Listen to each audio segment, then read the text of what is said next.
السلام علیکم. میں پاکستانی امریکن نیوز چینل کی senior anchor Sania Aslam. This is my first vlog اور میں اپنے پہلے ولاگ میں پاکستان پیپلز پارٹی کی تحریک اور اس کے اصل زمانہ کے بارے میں آپ کو بتاؤں گی کہ کس طرح سے پاکستان پیپلز پارٹی وجود میں آئی اور پاکستان پیپلز پارٹی کو وجود میں آنے کے لیے کن کن مشکلات کا سامنا کرنا پڑا اور اصل میں پاکستان پیپلز پارٹی کی بنیاد کس نے رکھی.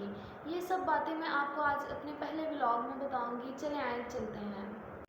پاکستان پیپلز پارٹی پاکستان کی ایک مشہور سیاسی پارٹی ہے جو کہ 30 نومبر 1967 میں بنائی گئی تھی. اس پارٹی کا اصل مقصد پاکستان میں عوام کے لیے سوشل جسٹس، ڈیموکریسی اور اکنامک ڈیولپمنٹ کو پروموٹ کرنا ہے.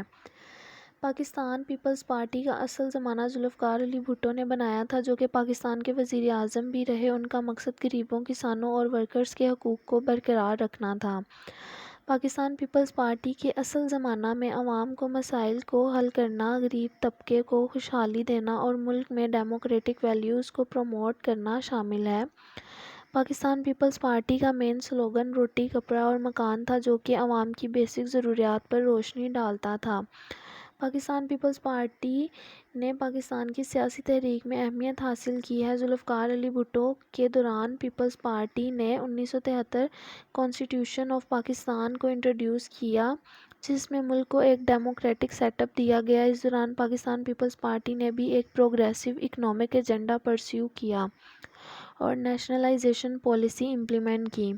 پاکستان پیپلز پارٹی کے لیڈرشپ میں بینظیر بھٹو بھی آئیں جو کہ پاکستان کی پہلی وزیر اعظم بنی. ان کا مقصد بھی سوشل جسٹس، ڈیموکریسی اور عوام کے حقوق کو پروٹیکٹ کرنا تھا.